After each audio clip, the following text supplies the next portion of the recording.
खूनी तुनस में आपका स्वागत है। रात का समय था। रात के करीब 6 रहे होंगे कुछ। लोग चौपाल पर बैठे थे। गांव के बीच एक छोटी सी चौपाल थी। उस चौपाल के चारों ओर कुछ घर थे जो कि कच्ची थे। गांव के चारों ओर जंगल था जो कि बहुत डरावना था। उसे गांव के लोगों का कहना था कि रात के समय अपने घरों से बाहर मत निकालना। उसे गांव में एक सेठ रहता था। इसका एक बेटा रोहन था जो कि शहर में पढ़ता था। वो शहर में डॉक्टर की तैयारी कर रहा था जो कि हॉस्टल में रहता था। हॉस्टल में कुछ काम चल रहा था, इसलिए वहां के गार्ड ने सोहन से हॉस्टल खाली करने के लिए कहा। सोहन हॉस्टल में काम चल रहा है, इसलिए हॉस्टल की छुट्टी रहेगी। सोहन सोचता है कि जब तक हॉस्टल का काम चलता है, जब तक मैं अपने गांव चला जाता हूं। सोहन गांव की बात से पूरी तरह अनजान था। वो गांव एक रहस्य से पूर्णतः भरा हुआ था। उसे गांव में जो भी अनजान व्यक्ति जाता तो वो 2 से 3 दिन में मर जाता था। रोहन ने सोचा कि शाम के 5 बजे घर के लिए चल दूंगा। शाम से पहले घर पहुंच जाऊंगा। सोहन अपना सारा सामान लेकर बस स्टैंड की ओर चल देता है।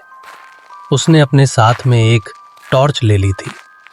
उसने कंधे पर एक बैग ले रखा था जिसमें उसकी कुछ किताबें थीं और कपड़े थे। वो उन्हें लेकर बस स्टैंड की ओर चल देता है। वो कुछ समय बाद बस स्टैंड पर पहुंच जाता है। वहां कुछ समय बाद बस आ जाती है। सोहन उसमें बैठ जाता है। शाम को चली थी। ठंडी हवा के झोंके आ रहे थे। हवा में कुछ गंध आ रही थी। बस चलती ही जा रही थी। बस गांव के बस स्टैंड पर रुकती है। सोहन वहां उतर जाता है। शाम काली हो चुकी थी। शाम होते ही ठंड ने अपना रूप ले लिया था। सोहन ने सोहनी एक सेट पहन रखी थी। वहां से अपने गांव की ओर आने लगता है। सोहन ने हाथ में एक टॉर्च ले रखी थी जो कि जल रही थी। सामान्यतः वो कुछ दूरी तक ही अपनी रोशनी उत्पन्न कर रही थी और गांव की ओर आने लगता है। कहता है, अरे अच्छा किया कि यार मैं टॉर्च ले ली, नहीं तो अंधेरी रात में कुछ नहीं चमकता। सोहन ठंड के मारे कांपने लगता है। अरे ठंड बहुत पड़ रही है। लगता है ये ठंड मेरी जान लेकर ही मानेगी इस बात को, कहकर सोहन चलता रहता है। सोहन जंगल के रास्ते की ओर आने लगता है। सोहन सिद्धुस्की सीधा उसी रास्ते। सोहन जंगल के रास्ते की ओर आने लगता है। सोहन सीधा उसी रास्ते की ओर चलने लगता है। जैसे ही सोहन जंगल के अंदर पहुंचता है तो वहां सनसनाहट की आवाज आती है। सोहन वहां रुक जाता है और चारों ओर देखा है, मगर उसे कुछ नहीं दिखाई देता। फिर घर की ओर चलने लगता है। उसे वहां डरावनी आवाज आती है। सोहन गांव के नजदीक पहुंच जाता है। उसने देखा कि गांव के कुछ घरों में लाइट व लालटेन जल रही है जो कि गांव को एक अनोखी रोशनी दे रही है। रोहन गांव के अंदर प्रवेश करता है। उसने देखा कि कुछ घरों के बाहर बैठे आदमी ताप रहे हैं। उन्होंने अपने पास में एक आग जला रखी है। न जाने क्या बात कर रहे हैं। रोहन अपने घर पहुंच जाता है। उसके माता पिता बाहर बैठे थे और तप रही थी। ठंडी हवा के झोंके आ रहे थे। रोहन अपने माता पिता को प्रणाम करता है। पापा नमस्ते। पापा हॉस्टल में कुछ काम चल रहा था, इसलिए मैंने सोचा कि मैं अपने घर चला जाता हूं। आपको वीडियो कैसी लग रही है? आपको वीडियो पसंद आ रही हो तो हमारे चैनल को सब्सक्राइब करें और कमेंट करें और लाइक कर दो। कमेंट करें कि हम किस पर वीडियो बनाएं। पिता, अरे बेटा तुम अचानक के कैसे? ना कोई फोन ना कोई खबर। अच्छा ठीक है बेटा, चलो बैठ बेटा। अंदर चल, नहीं तो ठंड लग जाएगी। ठंडी हवा चल रही है। रोहन के माता पिता अंदर चले जाते हैं, सो जाते हैं। जैसे ही अगली सुबह होती है तो सभी गांव वाले अपने काम के लिए चल देते हैं। लेकिन ठंड अब भी बहुत हो रही थी, मानो कि कुछ कह रही हो। जैसे ही शाम होती है तो सोहन की तबीयत खराब हो जाती है। ठंडी से उसे बुखार में जुकाम हो गया था। रोहन की माँ उसके पास जाती है। रोहन रजाई में लिपटा हुआ था और सिकुड़ा हुआ था। उसकी माँ कहती है, क्या बात है बेटा, तू सुबह से घूमने नहीं निकला? उसकी माँ ने देखा कि सोहन को तो बहुत बुखार है। रोहन के पिता गांव में गए हुए थे। उसकी माँ उन्हें देखने के लिए चली जाती है। उन्होंने देखा कि कुछ लोग चौपाल पर बैठे थे। वहां रोहन के पिता भी बैठे थे। वो चली जाती हैं और कहती हैं, अरे तुम यहाँ बैठे हो, वहाँ रोहन की तबीयत खराब है। दोनों अपने घर की ओर आ रहे थे। लहराती हवा चल रही थी, कुछ आवाज भी आ रही थी। दोनों व्यक्ति घर के अंदर चले जाते हैं।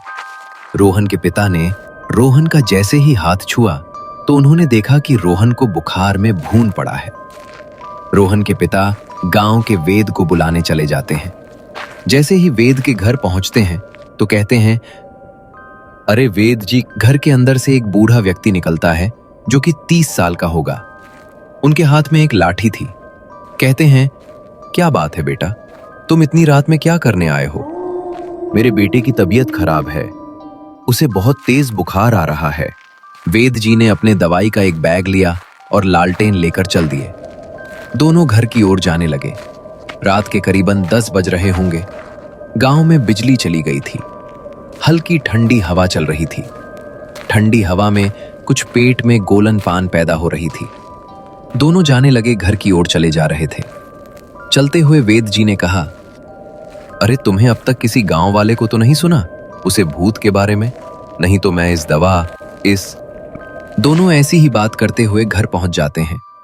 वेद जी ने जब रोहन का हाथ छुआ तो उसे बहुत बुखार था। वेद जी उसे दवाई दे देते हैं और कहते हैं, मैं इस दवा दे दी है, चलो फिर मैं घर चलता हूं, रात बहुत हो गई है। वेद वहां से दवा देकर अपने घर की ओर आने लगते हैं। ठंडी बढ़ चुकी थी। जैसे ही सुबह होती है, लेकिन रोहन का बुखार में कोई सुधार नहीं होता। रोहन के माता पिता बहुत बेचैन हो जाते हैं। उनके घर के आगे कुछ आदमी आ गए थे रोहन को देखने।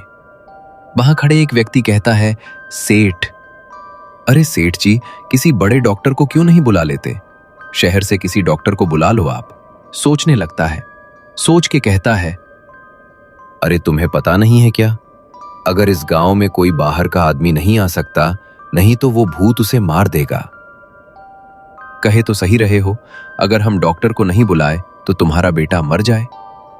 इस बात को सुनकर उसके पिता एक डॉक्टर को शहर से बुलवाते हैं। डॉक्टर आ रहा था, लेकिन डॉक्टर को कुछ नहीं पता था। डॉक्टर अपने कर लेकर गांव आता है। डॉक्टर की कर काली थी, उसमें लगी लाइट कुछ दूर तक रोशनी कर रही थी। डॉक्टर कर को घर के पास बंद कर देता है। डॉक्टर कर से बाहर निकलता है, घर के अंदर चलने लगता है। उसी के साथ रोहन के पिता भी अंदर चले जाते हैं। जैसे ही डॉक्टर रोहन के पास पहुंचता है तो उसने देखा कि रोहन को बुखार बहुत है। डॉक्टर रोहन का कुछ दवा दे देता है। रात का रात बहुत हो चुकी थी। डॉक्टर कहता है, डॉक्टर चलो फिर मैं चलता हूं।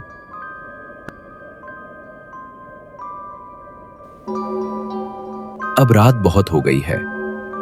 बादल काले हो रहे हैं, लगता है बारिश होने वाली है। डॉक्टर रुकने के लिए कह देता है। रोहन के पिता अपने चपरासी से कहते हैं, डॉक्टर साहब को इनका कैमरा दिखा दो।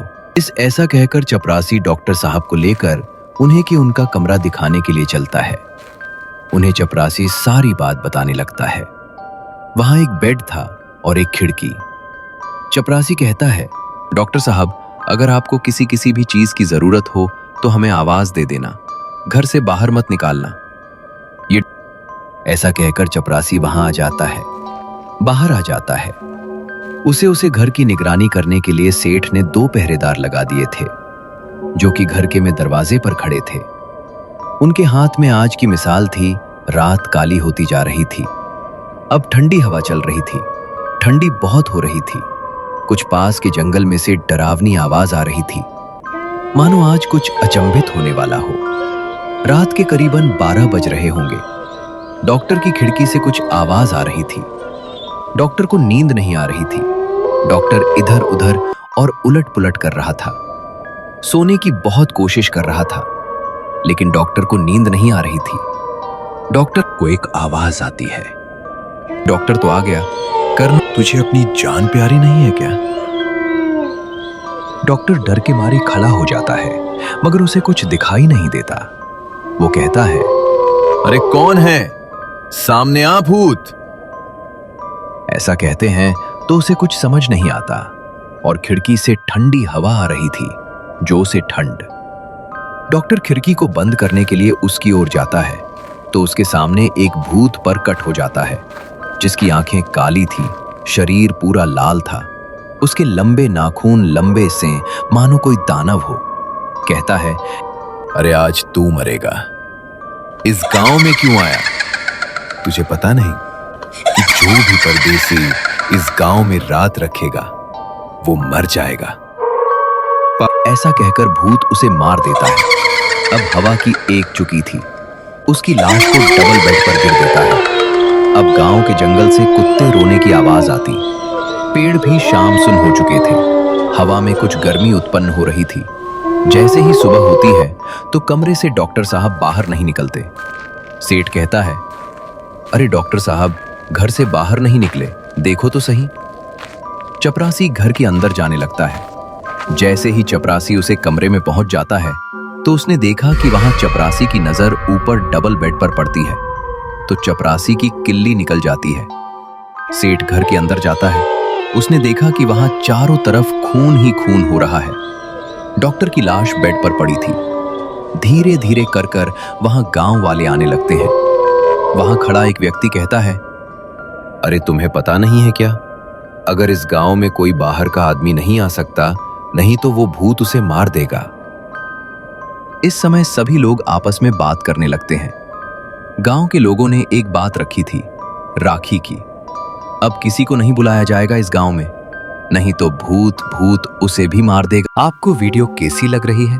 आपको वीडियो पसंद आ रही हो तो हमारे चैनल को सब्सक्राइब करें और कमेंट करें और लाइक कर दो। कमेंट करें कि हम किस पर वीडियो बनाएं। ये कहानी गोरखपुर की है। कहा जाता है कि उस गांव में काली भूतनी रहती थी। उस गांव में एक रघु नाम का व्यक्ति रहता था। उसके 2 पुत्र थे। एक का नाम भोला, दूसरे का नाम लक्की था। उस गांव के पास एक घना जंगल था। उस जंगल के बीचों बीच एक रास्ता था जो कि गांव से शहर जाता था। उस गांव के व्यक्तियों का कहना था कि रात के समय उस रास्ते से मत जाना। उस गांव में चारों तरफ हरियाली थी और ठंडी हवा चल रही थी। कुछ लोग चौपाल पर बैठे बात कर रहे थे। उस समय करीबन 2 बज रहे होंगे। इस समय लक्की वहां आता है। कहता है, पापा भोला की तबीयत खराब है, चलो जल्दी घर चलो। इतना कहते ही भोला अब उसके पिता घर की ओर चल दिए। जैसे ही पहुंचते हैं, उन्होंने देखा कि भोला खाट पर लेट रो रहा है और चिल्ला रहा है। भोला बेहोश हो जाता है। जैसे ही भोले के पिता डॉक्टर को लगवाने गांव की ओर चल देते हैं, जैसे ही डॉक्टर के घर जाते हैं और डॉक्टर को आवाज देते हैं, कहाँ है? मेरे बेटे की तबीयत खराब है। ते ही घर के अंदर से एक महिला निकलती है। कहती है, क्या बात है, इतनी रात में क्या करने आए हो? डॉक्टर साहब तो यहाँ नहीं है, बेटू किसी काम से बाहर गए हैं। इतना सुनते ही रघु को कुछ सूझ नहीं रहा था। रघु ने सोचा कि गांव की ओर अब परंपरा को तोड़ना पड़ेगा, नहीं तो मेरा बेटा मर जाएगा। इतना सोचकर रघु निकल पड़ा शहर की ओर, डॉक्टर को लवाने। गांव से शहर लगभग 10 किलोमीटर दूर होगा। रघु घबराते हुए चल देता है। रात काली थी, रास्ता सुनसान था। रात के करीबन 12 बज रहे थे। ठंडी हवा के झोंके में हवा में सादे पत्तों की गंध थी, लेकिन रघु बिना डरे शहर की ओर चलता रहता है। जंगल से डरावनी आवाजें आ रही थी, लेकिन रघु शहर के करीबन पहुंच जाता है और उसे एक हॉस्पिटल दिखता है जिसका नाम था पीड़ित अस्पताल। रघु उसकी ओर चल देता था। रघु अस्पताल के अंदर चला जाता है और कहता है, डॉक्टर साहब, मेरे बेटे की तबीयत खराब है और बेहोश हो गया था, चलो जल्दी चलो। इतना कहते ही दोनों गांव की ओर चल देते हैं। डॉक्टर ने अपनी कार ले ली थी। जैसे ही दोनों जंगल के नजदीक पहुंचते हैं तो अचानक किसी के रोने की आवाज आती है। गाड़ी के अंदर बैठा डॉक्टर कहता है, ये कैसी आवाज? सुनकर रघु नजरअंदाज कर देता है, लेकिन उसने कुछ नहीं कहा। लेकिन रघु भी डर रहा था, कुछ बोले कि क्या नहीं था। जैसे जंगल के अंदर प्रवेश करते हैं तो वहां डरावनी आवाजें आती हैं, लेकिन बहुत डर लग रहा था। घना जंगल था। डॉक्टर ने गाड़ी तेज कर दी, लेकिन रास्ता खत्म नहीं हो रहा था। ठंडी हवा के झोंके साइन साइन करता हुआ सन्नाटा था। कुछ समय बाद गाड़ी जंगल का रास्ता पार कर लेती है। जैसे ही गांव पहुंचते हैं, डॉक्टर ने अपनी गाड़ी रघु के घर के पास रोक दी। दोनों घर से बाहर निकले। डॉक्टर ने गाड़ी के अंदर से अपना दवाई का थैला निकला और रघु के घर के अंदर चल दिए। डॉक्टर ने बोल का हाथ पकड़ा तो उसने देखा कि भोला को बहुत बुखार है। डॉक्टर ने भोला को जैसे ही दवाई दी तो कुछ समय बाद भोला को होश आता है। डॉक्टर ने कहा, अब तुम्हारी तबीयत कैसी है, ठीक है ना? डॉक्टर शहर की ओर जाने के लिए कहता है। रघु बहुत मन करता है कि अब मत जो सुबह चले जाना, लेकिन डॉक्टर नहीं मानता है। वो शहर की ओर अपनी कार को लेकर चल देता है। करीबन रात के 1 बज रहे होंगे। जैसे ही डॉक्टर की कार जंगल के पास पहुंचती है तो वहां चुड़ैल खड़ी थी, जो कि लाल थी। उसकी आंखें नीली थी। जैसे ही डॉक्टर की कार उसे चुड़ैल के पास पहुंचती है तो वही कार रुक जाती है। वहां गीदड़ की रोने की आवाज आती है और डरावनी आवाज आती है। डॉक्टर बहुत डर जाता है। जैसे ही कार से बाहर निकलता है, वहीं चुड़ैल प्रकट हो जाती है और कहती है, मैं बहुत दिनों से तुम्हारा इंतजार कर रही थी, मैं तुम्हें मार दूंगी। इतना कहते ही चुड़ैल उसे मार देती है। उसकी चीज निकलती है, मगर उसकी कोई नहीं सुनता। काली रात हो रही थी और सोम शाम रास्ता था ना, वहां कोई रात को आता और ना वहां से रात को गुजरा। जैसे ही सुबह होती है, एक लोग अपने खेतों पर काम करने जाता है। जैसे ही लोग जंगल के रास्ते की ओर चलता है तो उसने देखा कि वहां किसी की लाश पड़ी थी। जैसे ही वो उसके पास जाता है, उसने देखा कि वहां एक डॉक्टर की लाश पड़ी है, जिसकी खोपड़ी शरीर से अलग थी और चारों तरफ खून ही खून हो रहा था। इस चीज को देखकर व्यक्ति गांव की ओर चल देता है। जैसे ही गांव की चौपाल पर पहुंचता है, वहां कुछ लोग बैठे थे जो आपस में बात कर रहे थे। वहां पहुंचकर कहता है, व्यक्ति, वहां किसी डॉक्टर की लाश पड़ी है, जिसकी खोपड़ी शरीर से अलग है। लोग उसे देखने के लिए चल दिए। जैसे ही कुछ लोग कुछ समय बाद उसे लाश के पास पहुंचते हैं, रघु ने देखा कि वो डॉक्टर तो वही था जो रघु ने बोला कि तबीयत देखने आया था। वो उसने उसके बारे में सभी बताया। वह एक बूढ़ा व्यक्ति कहता है, जिसकी उम्र लगभग 70 साल होगी। अरे तुमने ये क्या कर दिया? तुम्हें तो पता था कि इस जंगल में एक चुड़ैल रहती है। तुमने उसे आने से मन नहीं किया क्या? बेटा, मैंने तो डॉक्टर से कहा था कि तुम सुबह को चले जाना, लेकिन डॉक्टर साहब नहीं माने और बसें शहर की ओर जाने लगी। इस बात को सुनकर सभी उसकी लाश को लेकर शमशान चले जाते हैं। उसका अंतिम संस्कार कर देते हैं और सभी अपने घरों की ओर चल देते हैं। कुछ दिन तो सब कुछ ठीक था। एक दिन चुड़ैल एक महिला का रूप लेकर गांव आ जाती है और एक घर से एक बच्चे को उठाकर जंगल की ओर ले जाती है और अपने चुड़ैल रूप में आती है और उसे मार देती है। कुछ दिनों तक ऐसा ही चलता रहता है। जैसे ही एक दिन चुड़ैल अपना रूप बदलकर गांव की ओर चल देती है, रूप बदलते हुए एक व्यक्ति ने देख लिया था। जैसे ही चुड़ैल गांव से एक बच्चे को उठाकर ले आती है, जंगल में ले जाकर उसे मार देती है, वो व्यक्ति चुड़ैल को देख रहा था। उसने गांव की चौपाल पर आकर सारी बात बताने लगता है और कहता है, अरे अपने गांव के पास जो जंगल है, उसे जंगल में एक चुड़ैल रहती है, बहुत चुड़ैल। अपने गांव से एक बच्चे को उठाकर ले गई, उसने उसे वहां मार दिया। इस बात को सुनकर सभी गांव वाले आपस में बातें करने लगते हैं। वहां खड़े व्यक्ति ने कहा, अरे हमें कुछ करना ही होगा, नहीं तो वो चुड़ैल हमारे गांव को मार देगी। ऐसा कहकर सभी व्यक्ति अपने घरों की ओर जाने लगते हैं। जैसे ही अगली सुबह होती है, कुछ लोग अपने खेतों पर काम करने जा रहे थे। व्यक्ति कहता है, वो कहाँ जा रहे हो? तुम्हें नहीं पता क्या, वो चुड़ैल अब गांव में आने लगी है। व्यक्ति उसे व्यक्ति की बातों पर विश्वास नहीं करता और खेतों की ओर जाने लगता है। खेत में जाकर काम करने लगता है। काम करते करते शाम हो जाती है। लेकिन कुछ पता नहीं चला। जैसे ही उसने देखा कि अब घर चलना चाहिए, इतना सोचकर वो अपने घर की ओर आने लगा। रात हो रही थी, ठंडी हवा चल रही थी, डरावनी आवाज आ रही थी, लेकिन वो व्यक्ति कुछ गुनगुना रहा था। वो अपनी मस्ती में मस्त था। जैसे ही व्यक्ति जंगल के आधे रास्ते में आता है, उसे वहां से किसी की आवाज आती है। वो चारों ओर देखा है, उसे कुछ नजर नहीं आता। जैसे वो घर की ओर चलने लगता है, वहां एक भूतनी प्रकट होती है और उसे मार देती है। जैसे ही सुबह होती है, वहां से एक व्यक्ति गुजर रहा था। उसने देखा कि वहां एक लाश पड़ी है।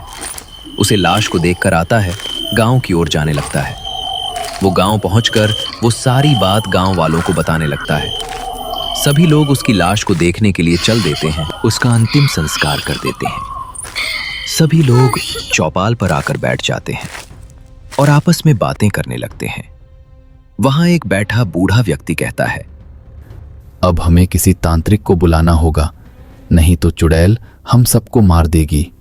अच्छा। वहां बैठे व्यक्ति आपस में बात कर रहे थे। इस समय एक तांत्रिक आ जाता है और गांव वाले उसे सारी समस्या बताने लगते हैं। तांत्रिक गांव वालों को सारी बात सुनने लगता है और मंत्र पढ़ने लगता है। कुछ समय बाद वहां चुड़ैल प्रकट होती है। तांत्रिक उसे पर गंगा जल की बूंदें चीड़ देता है और चुड़ैल वही भस्म हो जाती है।